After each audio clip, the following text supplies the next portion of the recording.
Recently Belgium biscuit ಬಿಸ್ಕಾಫ್ ಉಲ್ಟಾ ಕಾಣಿಸ್ತಿರ್ಬೋದು, ಏನ್ ಮಾಡೋಕ್ಕಾಗಲ್ಲ. ಮಿರರ್ ಮಾಡ್ಬಿಟ್ಟು ಹಂಗೆ ಹಾಕಕ್ಕೆ ಟ್ರೈ ಮಾಡ್ತೀನಿ.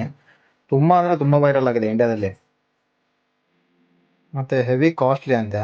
ನಾನ್ ತಗೊಬಂದೆ ಹೇಗಿದೆ ಟೇಸ್ಟ್ ನೋಡೋಣ ಅಂತ ಹೇಳ್ಬಿಟ್ಟು. ನಮ್ ಇಂಡಿಯಾದಲ್ಲಿ ಒಳ್ಳೊಳ್ಳೆ ಇದು ಬಿಸ್ಕೆಟ್ಗಳು ಸಿಗ್ತವೆ, ಬಟ್ ಇದು ಕ್ಯಾರಮಲೈಸ್ಡ್ ಕುಕಿ ಅಂತೆ. No added flavours, no added colours. ಬನ್ನಿ ಟೇಸ್ಟ್ ಮಾಡೋಣ ಹೆಂಗಿದೆ ಅಂತ. ನೋಡ ತುಂಬಾ ಹೈಪ್ ಕೊಟ್ಟಿಯಾರ. ಫೋಟೋ ನೋಡ್ಬೋದು. ಧರ್ಮಸ್ಥಳದಲ್ಲಿ ಇದ್ವಿ ಒಬ್ನೇ.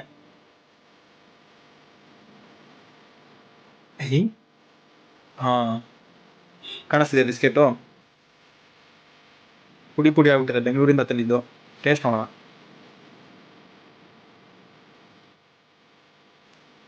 ಹೆವಿ ಅಂದ್ರೆ ಹೆವಿ ಸ್ವೀಟ್. ಅದೇನಂತ ಹೈಪ್ ಕೊಟ್ಟಿಯಾರೋ. 10 ರೂಪಾಯಿಗೆ ಸಿಕ್ತು ಅಂತ ಎತ್ಕೊಂಡ್ಬಂದ್ಬಿಟ್ಟೆ. ಟ್ರೈ ಮಾಡೋಣ, ರಿವ್ಯೂ ಮಾಡಾಕೋಣ ಅಂತ ಹೇಳ್ಬಿಟ್ಟು. ಲಿಟ್ರಲಿ ಹೆವಿ ಸ್ವೀಟ್ ಇದೆ. ಆಗಲ್ಲ ತಿನ್ನಕ್ಕೆ.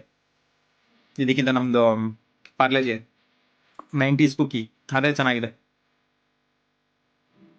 ದುಡ್ಡು ಜಾಸ್ತಿ ಆದರೂ ಟ್ರೈ ಮಾಡ್ಬೋದು. 350-400 ರೂಪಾಯಿಗೆಲ್ಲ ಸಿಗ್ತಿದೆ ಒಂದು ಪ್ಯಾಕೆಟು. ನಾನು ರಿವ್ಯೂ ಮಾಡೋಕ್ಕೋಸ್ಕರ 10 ರೂಪಾಯಿ ತೊಗೊಂಡು. ನೆಕ್ಸ್ಟ್ ವಿಡಿಯೋದಲ್ಲಿ ಸಿಗೋಣ. ನಾಳೆಯಿಂದ ಡೈಲಿ ಲಾಗ್ಸ್. ಬಾಯ್. ಧರ್ಮಸ್ಥಳದಿಂದ ಸ್ಟಾರ್ಟ್ ಡೈಲಿ ಲಾಗ್ಸ್. ಇವತ್ತೆ ಕೇಳ್ತಿದ್ದೀರಲ್ಲ, ಸಿಂಪಲ್ ರಿಯಲ್.